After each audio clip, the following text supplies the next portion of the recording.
할렐루야. 레위기 5장 말씀 함께 나누겠습니다.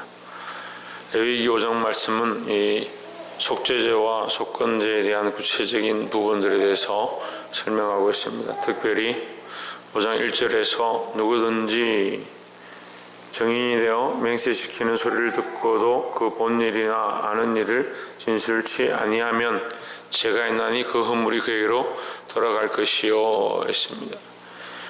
5장 1절에서 제일 먼저 중요한 것이 뭐냐, 너희가 알고 있으면서 보고 있으면서 말하지 않는 것 또한 죄다라는 겁니다. 이게 참 어려운 문제인데 사람들이 생각보다 자기가 본 것에 대해서 똑바로 말하지 않습니다. 항상 자기 생각에 치우치고 자기 감정에 치우치고 자기 입장에 치우칩니다. 그래서 자기와 관련된 사람의 편에 서고 선과 악의 기준이 자기에게 유익하냐 유익하지 않냐, 또는 자기 편이냐 자기 자식이냐 자기 아내냐 남편이냐 자기 가족이냐라는 기준들을 삼기 때문에 말을 할 때 항상 자기에게 유리하거나 또한 자기 가족에게 유리한 쪽으로 말을 하게 됩니다. 근데 이것이 사실은 성경에서는 잘못이라는 겁니다. 그게 무슨 잘못이 되느냐? 하나님은 공의의 하나님이시다. 약한 자나 강한 자나 선한 자나 악한 자나 누구에게나 우리가 본대로 우리가 아는 것들을 똑바로 말해야 된다는 겁니다. 그래서 이것이 사실은 우리에게 편협한 사고로 많이 자리 잡고 있는데, 그렇다 보니까 자기가 사랑하는 사람 사랑하고 자기가 좋아하지 않는 사람은 끝까지 싫어하는 그런 모습들이 우리 속에 있습니다. 근데 하나님 말씀은 우리가 항상 공의 앞에 서서 하나님의 사랑을 똑바로 흘려야 된다고 말합니다. 사도 바울이 그래서 이것은 특별히 복음에 대해서 가르치는데, 우리가 복음을 흘려보낼 때에 내가 기뻐하는 자, 내가 하고 싶은 사람, 내가 말하고 싶은 사람한테 하는 것이 아니고 때를 얻든지 못 얻든지 어떠한 사람에게나 바른 복음을 흘려보내야 된다라는 겁니다. 특별히 우리가 말씀을 전하는 것 또한 마찬가지입니다. 말씀을 나누고 전하고 가르칠 때에 내 기분과 내 입장과 내 상황과 내가 원하는 사람에게 내가 하고 싶은 말을 하는 것이 아니라 하나님의 말씀을 따라서 때를 얻든지 못 얻든지 어떠한 사람에게든지 공평하게 주의 말씀을 흘려보내야 될 줄 믿습니다. 그래서 누구든지 증인이 되어 맹세시키는 소리를 듣고도 네가 똑바로 봤느냐, 네가 하나님 앞에 맹세해라, 네가 하나님 앞에 산다면 어떻게 말하겠느냐 이렇게 묻는데도 그 짓을 말하는 것은 큰 문제다. 그 본 일이라 아는 일을 진술치 아니하면, 우리가 보는 것과 아는 것은 이건 신약적인 표현입니다. 예수 그리스도의 십자가와 그 부활의 사건에 대해서 사도 바울이 우리가 보는 것과 아는 것, 우리가 그 십자가와 그 부활의 사건을 내가 보았고 알고 있다. 그럼 우리가 이 보는 것과 아는 것에 말하지 않을 수 없다는, 이 복음에 대해서 예수 그리스도를 아는 것에 대해서 우리가 똑바로 말해야 된다. 말하지 않는 것이 뭐다? 허물이다. 그 허물이 그에게로 돌아갈 것이요 했으니까 우리가 아는 이 복음, 우리가 본 이 그리스도에 대한 믿음을 똑바로 전하지 않는 것이 그의 허물이 된다라는 겁니다. 이 말씀을 똑바로 알고 우리가 범사에 바른 말들을 하고 말을 할 때마다 공의와 사랑 앞에 서 있고, 특별히 복음에 대해서 우리가 때를 얻든지 못 얻든지 바르게 전할 수 있는 저와 여러분 되시기를 주의 이름으로 축원합니다. 두 번째 나눌 말씀은 3절에 혹시 부주 중에 사람의 부정에 다닥쳤는데 그 사람의 부정이 어떠한 부정이든지 그것을 깨달을 때에는 허물이 있을 것이요 했습니다. 부지 중에 내가 고의가 아닌데 실수로 죄를 범하거나 실수로 어떠한 것에 직면했을 때 그것을 깨달았을 때에는 그것이 허물이 있다는 거예요.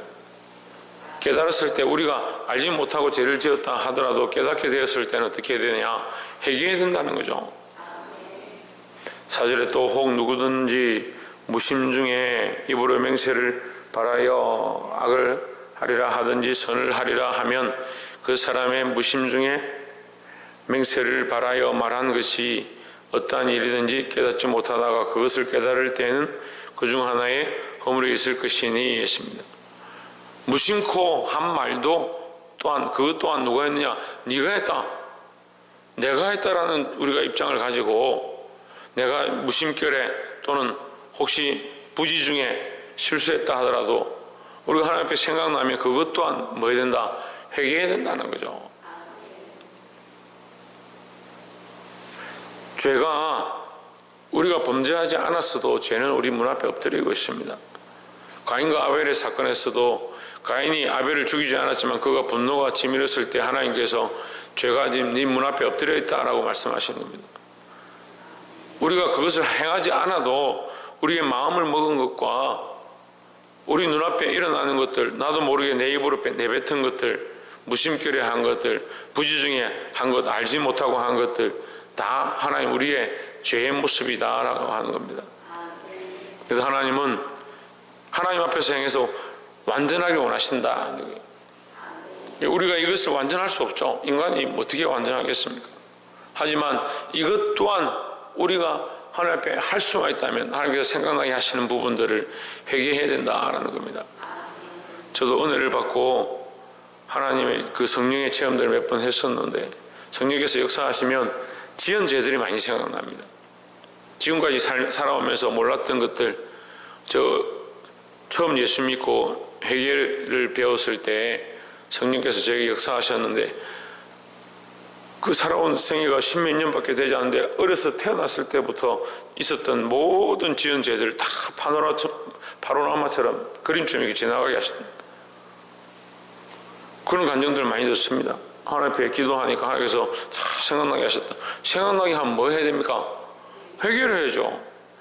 내가 알고 범했던 모르고 범했던.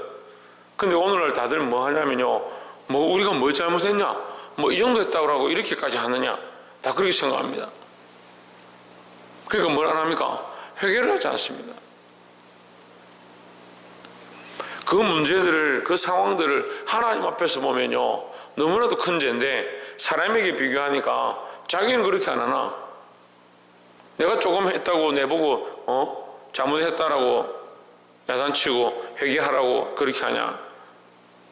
항상 그런 입장을 가지는 겁니다. 사람이 어떻게 그렇게 완벽하냐? 그렇죠. 당신이나 나나 다 똑같이 완벽하지 않죠. 우리 모두가 완벽하지 않죠. 하지만 성령이 조명해 주시는 겁니다. 성령께서 알게 하시면, 하나님의 말씀을 통해서 깨닫게 하시면, 기도하는 가운데 밝히 보여주시면 뭘 해야 되냐? 회개하고 돌이켜야 된다는 거죠. 우리는 다 완전할 수 없습니다. 하지만 깨닫게 하시는 것이 은혜다라는 거죠.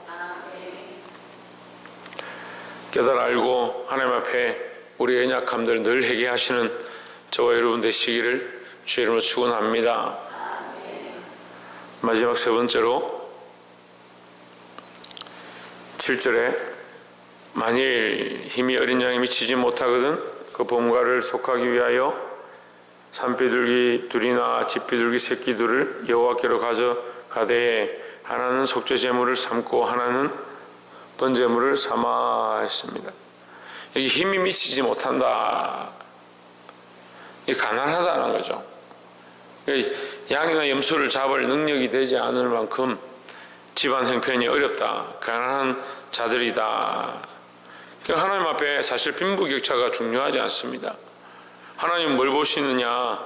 우리의 마음 중심으로 보십니다.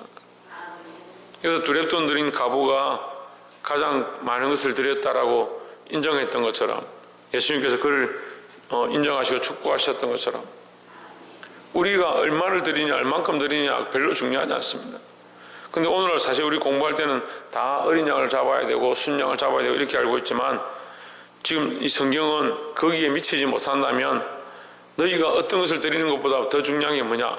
너희 죄를 하나님 앞에 토설하고 자백하고 회개하고 씻어내는 것이 더 중요하지 뭘 드렸느냐, 얼마를 드렸느냐 그게 중요한 게 아니다라는 거죠. 그래서 어린 양이 미치지 못하면 산비둘기나 집비둘기 둘을 잡아라 했습니다. 그것도 되지 않으면 11절에 만일 힘이 산비둘기 둘이나 집비둘기 둘에도 미치지 못하거든 범가를 인하여 고운 가루 에바 10분의 1을 예물로 가져다가 속죄제물로 드리되 이는 속죄제인즉 그 위에 기름을 붓지 말며 유향을 놓지 말고 했습니다. 자, 우리가 철저하게 알아야 될 게 뭡니까? 제물의 어떠함이 아니다라는 거죠. 그러면 자, 또한 반대로 생각해 봅시다. 제물의 어떠함이 아니면 우리가 제물을 드릴 필요 없느냐, 좋은 것들로 하나님 앞에 바칠 필요가 없느냐? 그렇지 않습니다. 우리가 정말 진실한 마음으로 한다면 우리에게 가장 귀한 것들을 하나님 앞에 드리겠죠. 하지만 형편이 우리에게 미치지 못한다면, 어린 양도 할 수 없고 산비둘기도 할 수 없다면 그냥 고운 가루 에바를 하나님 앞에 드려라, 10분의 1을 하나님 앞에 드려라고 말씀하십니다. 그러니까 하나님은 뭘 원하시는 겁니까? 할 수 없다면 너희 마음이라도 하나님 앞에 드려라. 너희가 최선을 다해서 하는 것, 너희가 할 수 있는 만큼 하는 것, 그게 중요하다는 거죠. 더 중요한 건 뭡니까? 우리의 그 최선을 다해서 우리의 죄를 내려놓고 하나님 앞에 회개하고 하나님의 거룩한 백성들로, 구별되어진 백성들로 나아가는 것이 더 중요하다고 가르쳐주고 있습니다. 말씀을 맺겠습니다. 우리가 하나님의 말씀을 보면서 항상 깨닫는 것은 사람의 기준과 하나님의 기준이 다르다. 세상의 기준과 교회의 기준이 달라야 하고 말씀 앞에 서 있는 우리가 이 바른 것들을 보아야 한다는 겁니다. 내 기준에 내가 원하는 대로 이것을 드리면 하나님 기뻐하실 것이다. 내 입장에서 옳다라고 생각하는 것을 이게 옳다, 저게 옳다 하는 것이 아니고 어떠한 상황에서도 공의와 정의, 하나님의 사랑을 똑바로 흘려보내고 내가 보고 들은 바를 똑바로 전할 수 있는 자들이 되어야 될 줄 믿습니다. 특별히 나아가서 우리가 알고 범했던, 모르고 범했던, 부지정해 범했던, 무심결에 행했던, 항상 기도하고 성령 안에 있어서 나의 범한 것들을 항상 하나님 앞에 회개하고 나아갈 수 있는 자들이 되기를 소망합니다. 또한 끝으로 하나님은 빈부의 어떠함이나 우리의 부요함이나 이러한 것들을 받기를 기뻐하시는 것이 아니라 우리의 중심을 내려놓고 하나님 앞에 온전히 회개하기 원하신다라는 겁니다. 무엇을 드렸느냐, 얼마를 드렸느냐, 그것보다 우리가 정말 회개하고 하나님 앞에 사함을 잊기 원하신다라는 거죠. 죄사함 받는 게 그렇게 중요한 거예요. 죄를 씻어내고 하나님 앞에 회개하는 것이 그렇게 중요한 거예요. 근데 하물며 오늘 우리가 예수 그리스도의 이름으로, 예수 그리스도의 십자가의 그 피로 우리가 믿기만 하면 사함을 얻는다라고 하는데, 남녀노소를 막론하고 부자나 빈부를 막론하고 하나님 앞에 나와 그리스도를 믿기만 하면 죄사함을 얻는다라고 하는데도 문제는 뭐냐? 잘 믿지 않는 겁니다. 오늘 말씀에도 마찬가지로 무엇을 드리느냐가 중요한 것이 아니라 우리가 정말 죄를 자복하고 회개하고 주님 앞에 돌아오는 것이 더 중요하다라는 이 말씀을 늘 깨닫고 하나님 마음을 알아 회개하며 하나님 앞에 가까이 가시기를 주의 이름으로 축원합니다. 기도하겠습니다.